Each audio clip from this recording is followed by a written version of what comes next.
Live now on YouTube also, so let's get this recorded for the public.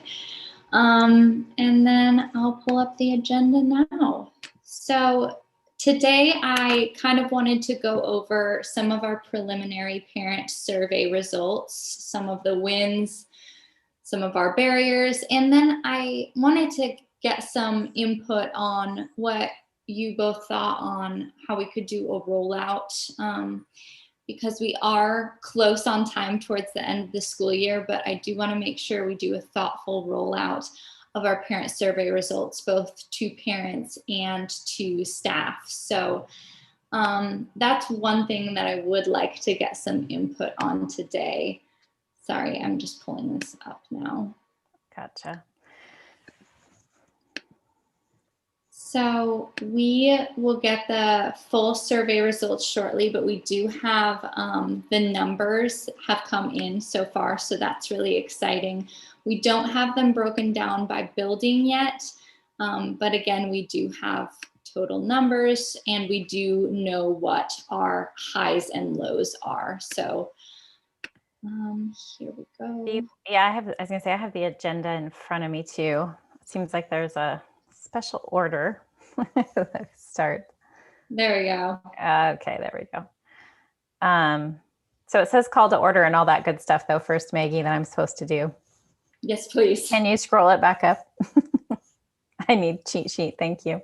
And unfortunately, so I'll call the meeting to order of the Engaged Community. We need our pillar name up there. Engaged Community. There you go. Families and there we go. Community pillar is called to order. And then I also need a cheat sheet of everybody's names that's supposed to be in here. So then when I do roll call, I know what names I'm supposed to call everybody. It would be super helpful. There we go.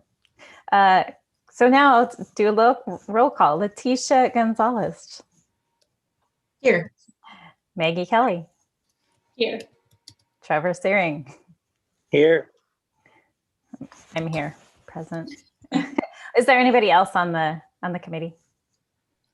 We do have Superintendent Carpenter as well, but we will mark him as excused this evening.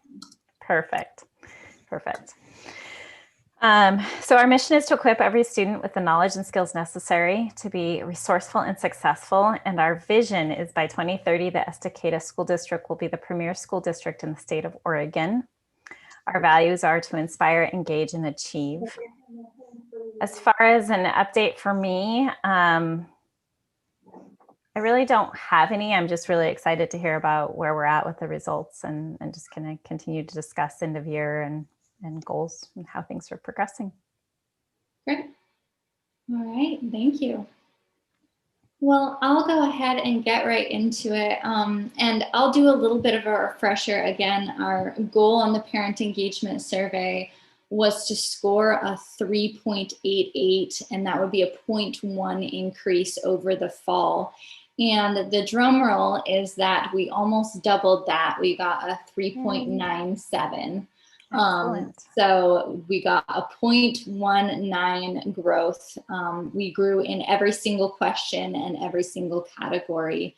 So that is really exciting to see, and we are on the right track. So we're really excited to celebrate some of those wins, but also the great thing about this continuous improvement is that there is always going to be two lowest scores that we can continue to focus on.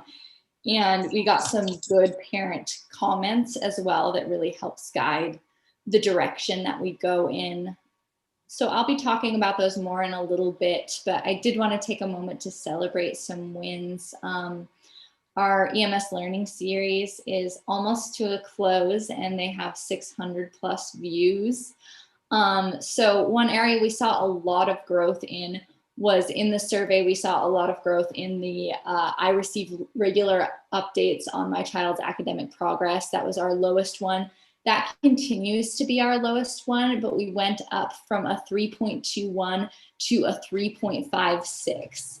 So a lot of growth in that area. Again, we have a long way to go, but just seeing a tremendous amount of growth there, which is really exciting. And I think it's because of actions like this that are very targeted. So that's exciting to see. The next one I wanted to celebrate is 500 plus contacts to families from Estacada High School in April alone. So they were really on fire contacting families, and the month before they had about 250 contacts. So it's really exciting to see that start to get hardwired in and people getting used to this practice and hopefully seeing the value in it as well. So I'm really excited to see that growth in participation, and I hope that in celebrating some of the wins and teachers and staff members being validated, seeing the growth, that will kind of, encourage them to continue, because the data shows that this is working. So I just can't wait to continue on this path. Another exciting little win is the Student Services Department. Again, they are surveying families after their IEP meeting to specifically target, students served by student services. They ask the question, I believe it's along the lines of, is communication going well for you? What would you rate communications? And it went up from 75% of families saying communication is good right now to 80% of families saying communication is good. So a little jump there. And additionally, the participation is increasing, and we're following up and doing rounding calls with families saying, hey, we would really like your input. We have this survey, will you take this survey? And just following up with families to kind of hardwire that practice in families to getting them to give us that input. So that's good to see. And then our survey results, again, show growth in every area. So that's really exciting. Does anyone have any questions about those wins before I get more into the survey? Yes, Trevor. Just a quick question. 500 plus contacts for families at the high school in April is amazing. But I was wondering, is that, and maybe you don't have the answer to that, and that's okay. Was that coming from secretaries, admin, teachers, a combination of all? Who was making a lot of those contacts?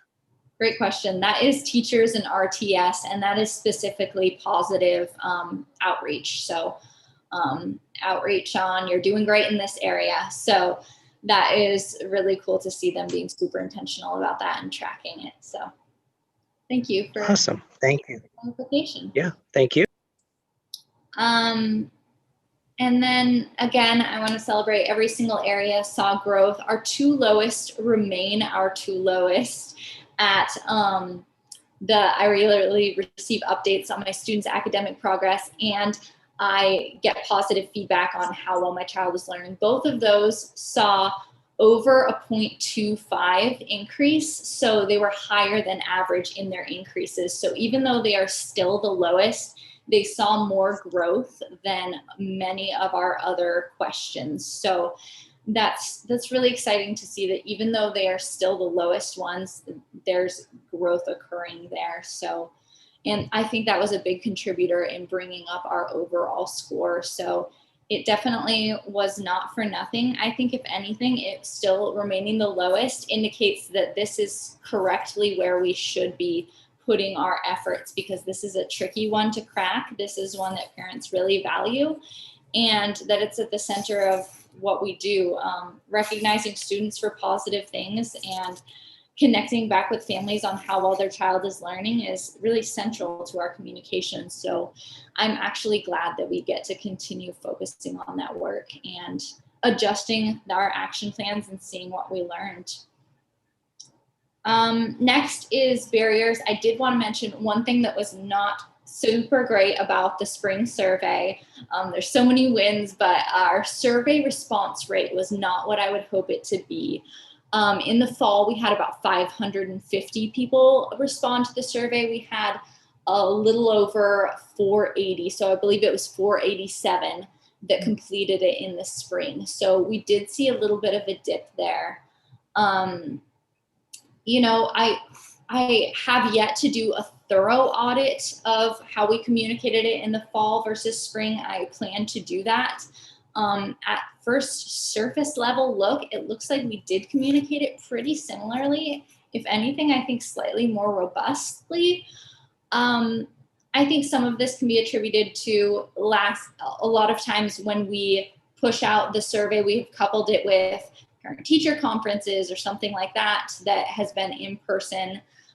So it is challenging to get participation when we're not in person, but in fall we weren't in person either, and we had high participation. So I think families are tired, and that's one strategy that we just have to keep working on, is not overwhelming them, and really highlighting the importance of some of the main things that they need to focus on, because there's so many things eating at their attention. So I look forward to presenting more results on a full audit of what we communicated differently and how we can communicate it better in the future, but I'm always open to suggestions as well.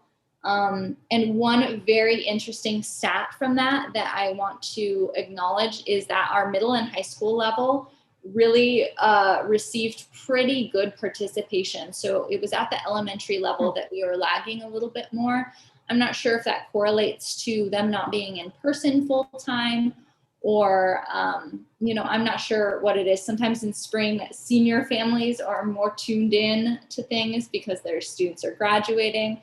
Again, I'd be interested in looking at how the high school communicated it differently than maybe the elementary levels. But that was one thing I noticed yesterday looking at the preliminary data. So I want to dive into that more as well. Other barriers, survey response is the big one. Struggling to get leading data as well. I feel like we rely a lot on this fall and spring data, and I really want to make sure that we're strengthening our secretary rounding and really touching base with families and having one-on-one conversations with them so that we can highlight themes and see where we're at, more than just relying on surveys. And additionally, reaching out and rounding with families that maybe aren't our typical survey takers, are maybe the quieter families or the newer families or the families that we don't hear from as often.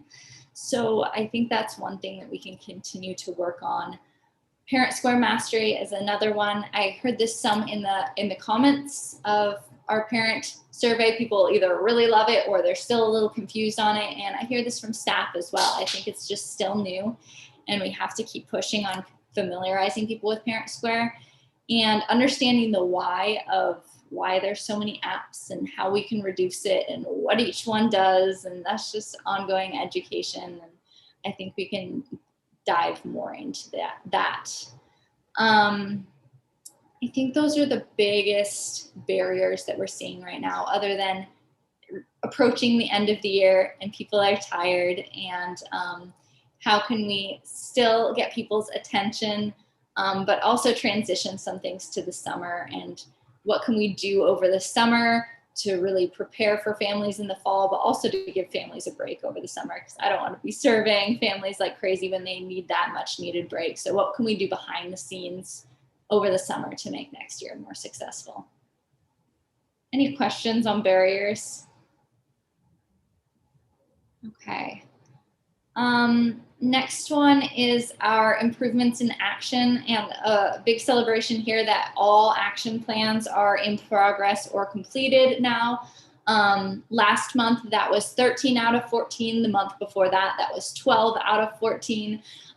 So we are finally at that 14 out of 14, and I'm really excited. We had some Parent Square things that we got resolved, and some leading measures that have been implemented, and some more data that came in. So now the big focus is everyone has their action plans in place. How do we turn those green or red? How do we get enough data to know if this is really a success or if this isn't making a difference to families and we need to chuck it in the bin? And then one other thing is our 90-day rollout is coming up. So I wanted to just bring that up to everyone's attention. Mr. Searing, I'm sure you have that on your calendar. It is on May 12th, pretty much all day. So this is a really exciting opportunity to go in depth on, okay, what was your parent engagement plan? What worked well? What didn't? Let's share some opportunities for improvement, and we can learn from each other on sharing each other's successes. Like, for instance, I would be interested to hear, high school, you got great parent survey responses. What did you do? Like, what was your successful communication strategies? Let's share the wealth there. And I'm excited to see how that will change our action plans moving forward, because 90 days is a good opportunity to take a moment to reflect and adjust our action plans if we need to. And then we have our, new lowest scores, which are actually the same, but our lowest ones that we can focus on. And then additionally, one of the big things I'm focusing on is our parent engagement survey rollout. So I think this is really important as we work on getting more parent responses, really recognizing and calling out, we got your response, we heard you. You didn't just complete this for no reason. You're not just shouting into the abyss. We hear you, and here's what we're doing about it. So I know we're in May already, so we have about a month left of school, but I still want to intentionally take that time to roll out to families and let them know what we're doing about their feedback. And then also, there were a lot of people that were specifically thanked by families in the comments of our survey. So I want to take the time to reach out to those people and say, congratulations, you were a person that a parent took the time out of their day to specifically recognize you as making a difference. And I think recognizing those wins hopefully will give people the motivation to keep consistent with these plans, even through the end of a really, really exhausting year. So, Hey, Maggie. Yeah. So we haven't really, I don't feel like, reviewed the action plans in a long time. I feel like we're just kind of getting they're all in progress or completed. Yeah. Is there any chance to take a peek at those again tonight and just kind of see what ones are still open? And Absolutely. Let me pull those open. Should just take a moment. So we'll kind of piece through those individually. And I think this is a great time to do this right ahead of our 90-day cycle. A refresher on what everyone committed to and kind of what we are assessing moving forward. 2020-21. Yeah, and then there was that one thing that Mr. Sullivan shared too, some kind of dynamic spreadsheet. Was that also for pillars too? That was, I believe, I'm not sure which one. I'm guessing he shared the ELS Dashboard, which is the Essential Learning Standards. Gotcha. So that ties more to student success. Okay. But ours, this looks very dashboardy as well. So okay, I'm going to share that now. So I'll just take us through everyone, starting bottom with transportation department. So then each group has a specific goal for engaged for our pillar. Yeah, so you'll see everyone has the same goal. So our collective goal is to move that up to a 3.88, so plus 0.1. Everyone has a different leader action plan, so a different way that I'm tackling that goal. So you can see the goals are all the same, but then when we go over to the leader action plan, you can see all the work in here. And then we can kind of see, so we can see in parent engagement, their plan was to create and implement a weekly call/email praise schedule and have 2 calls/emails per week. And they are in green right now. So they have this evidence. They did 29 parent phone calls.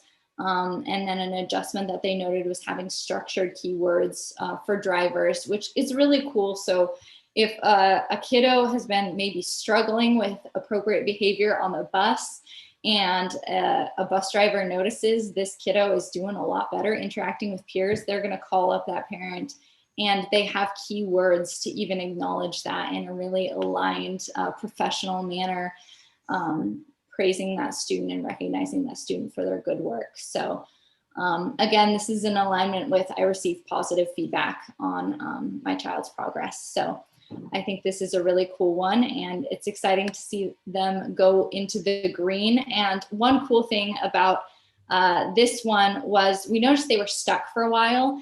And so we were able to identify that, and Mike was able to say, hey, you've been stuck for a little while. What can we do?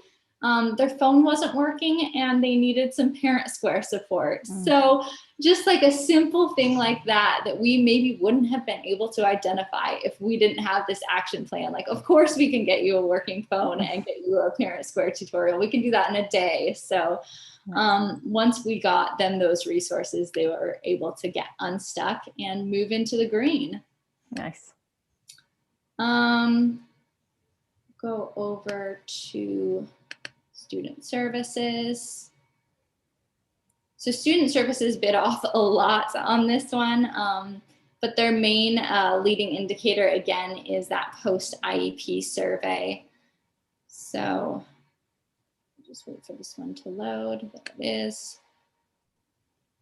And this is available publicly at any time. So you can go on anyone's web page on the website and you'll be able to find that here. Transparency is really important. So it's exciting to be able to scroll through and see where everyone's at. Oh gosh.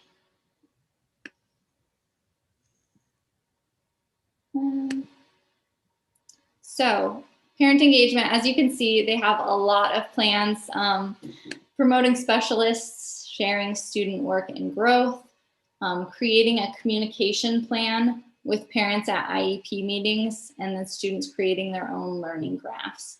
So the third one is kind of just anecdotal and happening on a case-by-case basis. The second one is really where we put in that plan in place with the survey. So measuring how communication is going, assigning that communication plan. Is it working? Let's talk about it. Let's survey you and let's get that data. Additionally, number one, the promoting specialist sharing work with all involved parties. That is another thing that the survey collects as well, because again, one thing I talk about with student services is there's so many different people that are involved in these students' lives, and they have to all communicate together and cohesively. So I think it's cool to be able to spotlight that and specifically measure that. So you can see kind of it going up to 8, they sent the first one. We had 5 surveys sent to parents and 0 returned. Then we see 4 returns, and it just keeps going up from there. This is 40% agreeing, 75% agreeing, and then we got up to 80% agreeing. So we kept getting more feedback, and we also kept getting more positive feedback. So I think, you know, things are working pretty well in the student services department, but it was great when they were at that 40%. That is not where we would want to be. So I think it was good, even that they were measuring that, even if it's where they don't want to end up.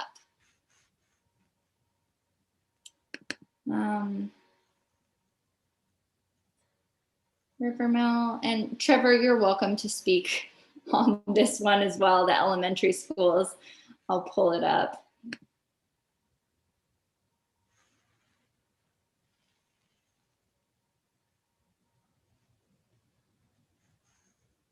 I'll have to see where, oh, there it is.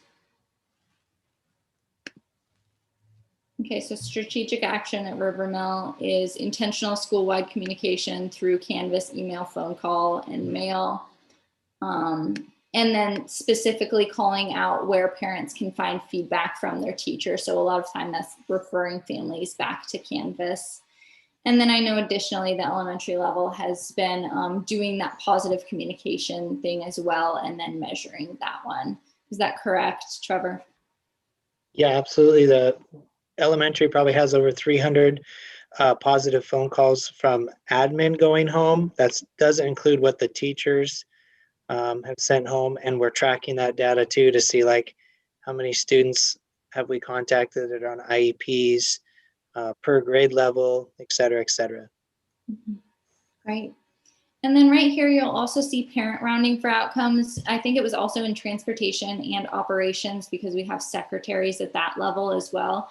And if you open those, you'll kind of see the stoplight report of like I'm not sure if this is an updated one, but yeah, so you can see some of the dates there. And if you click on those, you'll see a parent that they rounded with. And then they just kind of say in there what's going well, so they can start identifying some of those themes. Also, I've seen some of them, like, I think this is really cool that they are tracking like requests that they got and checking them off when they completed them.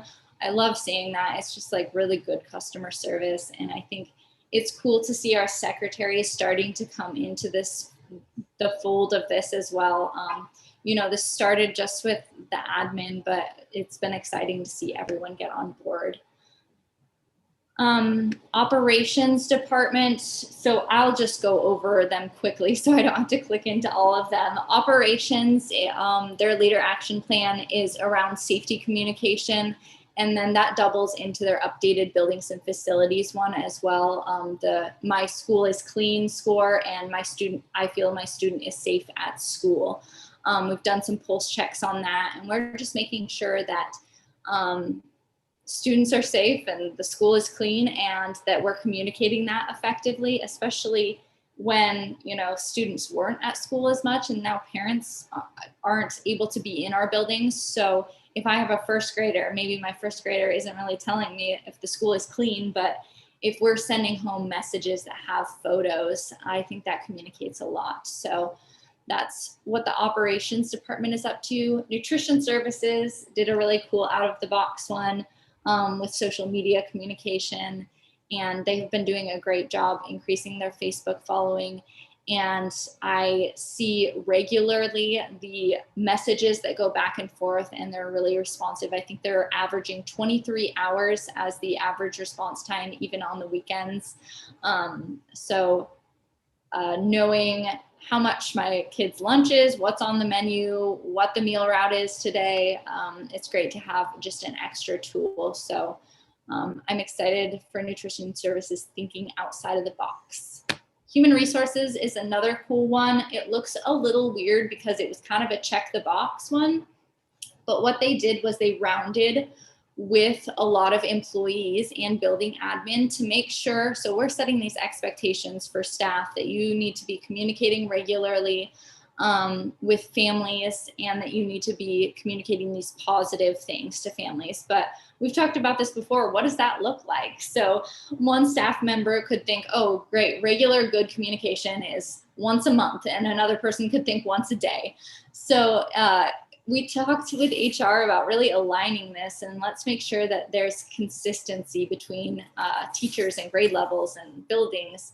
So they rounded and collected everyone's expectations into one sheet and shared it with a building admin and said, does this look right? Is this like, are these expectations in alignment with your expectations? And had some of those important conversations and helped align everyone. And then one other important thing that they haven't done yet, it's kind of just a hurry up and wait, is transforming onboarding. So when we bring in new staff members, let's onboard them with all of this work that we're doing, all this improvement work, and let's make sure that expectations are really clear for them and that we're giving them good tools. So that is one that I know Kelly Hayes has been working on really diligently that I'm excited to see over the summer. Facilities and maintenance, they have a monthly facilities video that we are actually shooting tomorrow that we track the views on. They have a hotline that you can call to talk about facilities, and then they work with operations as well to make sure that the communication is good, that they're filming and taking pictures when they're cleaning things, that they are noticing, hey, maybe teachers aren't filling out their My Classroom is Clean log. We could use some messaging around that, and then I can say, okay, I got you. Like, let's remind teachers of that. So ensuring that we have that two-way communication and that we're seeing what they see has been a really important one in that department. The middle school has both the positive communication campaign and the learning series on social media. So their staff members are doing a good job reaching out with that positive communication. We actually had a lot of them get recognized in our parent survey. Elizabeth Warren got mentioned a ton of times, so she is doing a great job. Elizabeth and Maria. So the Warrens just swept it at the middle school, just doing a great job with that positive communication. So that was great to see. The high school, again, they're doing that positive communication, and we're really seeing evidence that that is getting hardwired. Communications department, I have it a little bit easy. I am just making sure that everyone is doing good in their action plans. And if I see someone getting stuck, I'm gonna reach out and see what resources you need to get you moving along. So I have it easy in that area. Clackamas River, Trevor, you're welcome to talk on this one as well. I know it's similar in the positive outreach. I saw a couple of teachers that got consistently recognized at the elementary level for sending notes home, and even one where a student, it sounded like student was over mom's shoulder talking about how much they appreciated a teacher writing positive notes home. So I really think they make a difference. Business department, I will punt on that one because we have our new business manager, and I look forward to talking with her more because I think there's so many exciting opportunities about ways that we can make money a little bit more glamorous and get that information out there to the community. But one really powerful measure we have is that the superintendent makes the best financial decisions in the best interest of the district. We monitor that one pretty closely, and I think that's one good leading measure that we can see if we're communicating how we're making financial decisions very openly. So I'm excited to embark on that. In teaching and learning, they really focused on how we can make tools like Canvas more accessible and understandable to families. So we had some tutorials in English and Spanish. We had Facebook Live. And we've put some more information out about Canvas, and we're tracking, we've struggled with some of the analytics, so I do need to touch back with teaching and learning on that one, but we've been looking at how many observer accounts we have and if that number is going up, because we still don't have every family using an observer account. But sometimes it's that parents and students have such an open relationship that they don't need an observer account because they're always just looking over their kid's shoulder, and so they don't necessarily need that. So that's one measure that can be a struggle, but just making sure that that robust understanding of Canvas is there, because that is a big learning tool. So that is quick or long. No, I think that was super helpful, Maggie. Thank you. Awesome. Okay. So that's where they're all at. We're going to review them in the 90 days. And as you can see from our parent survey results, it's making a big difference. And I'm excited to celebrate and get some people the recognition they deserve, because I know staff have been working really, really hard. And I appreciate families taking the time to fill that out, even when they're inundated with things to do. So we get to take a victory lap and then get back to working. So my last question is if there is anything you would like to see in the next 30 days, or if there's anything you would like to see from the rollout.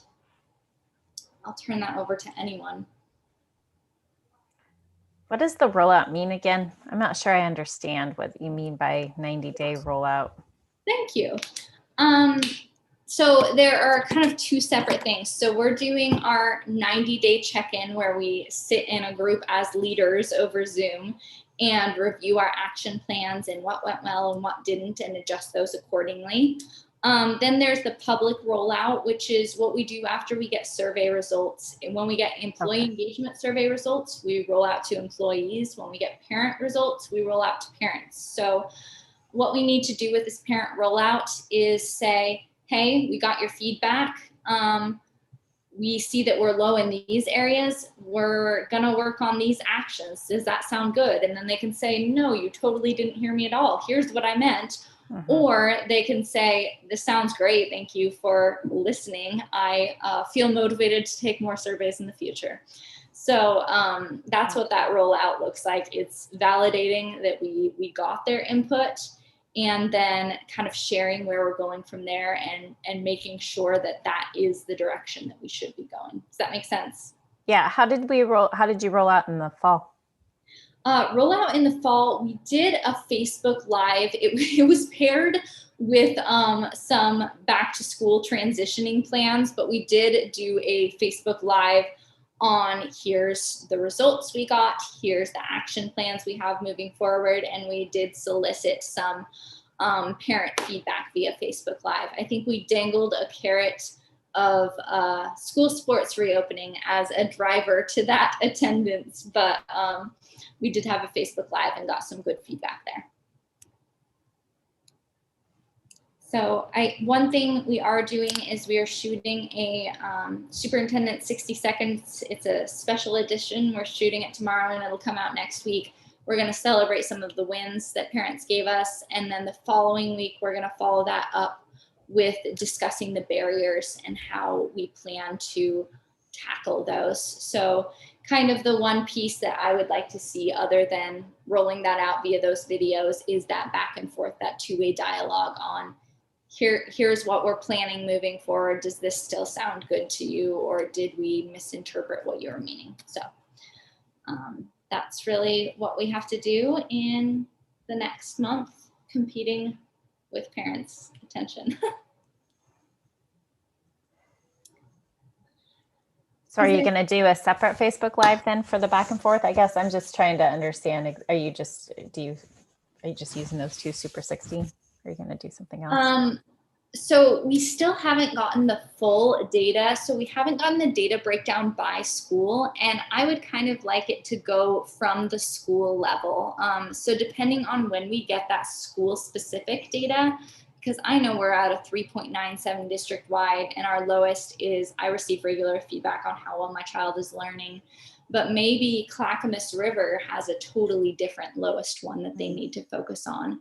So I would like to know when we are going to get that individual building data. Again, this data is hot off the presses, so we will get that data soon. And then I would like to work with the building leaders to guide a discussion with their families on here's what we heard specifically from this building, because every building has different challenges. Does that make sense?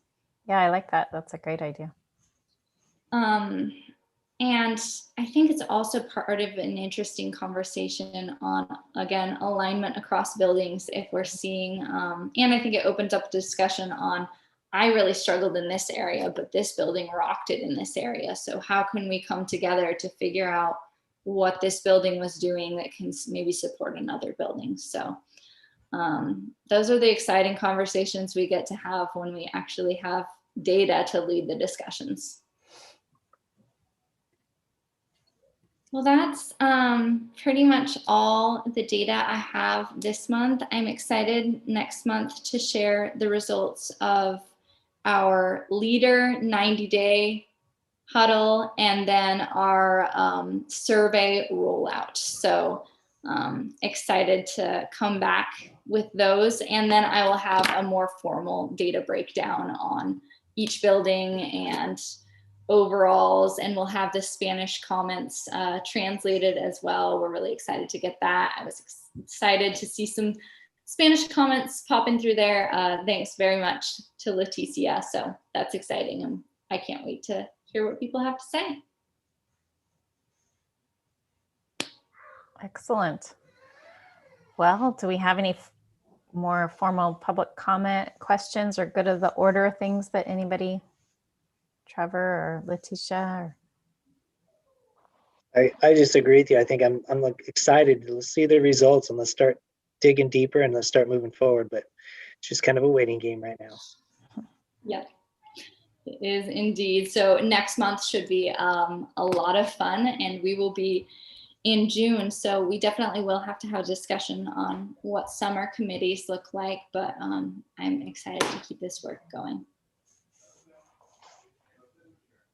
Perfect. All right. The next meeting is what date? Oh, the first Monday of June, June 7th. June 7th. Yep. Excellent. So we will be just about wrapping up school then. Oh my. Whew. It's a busy month.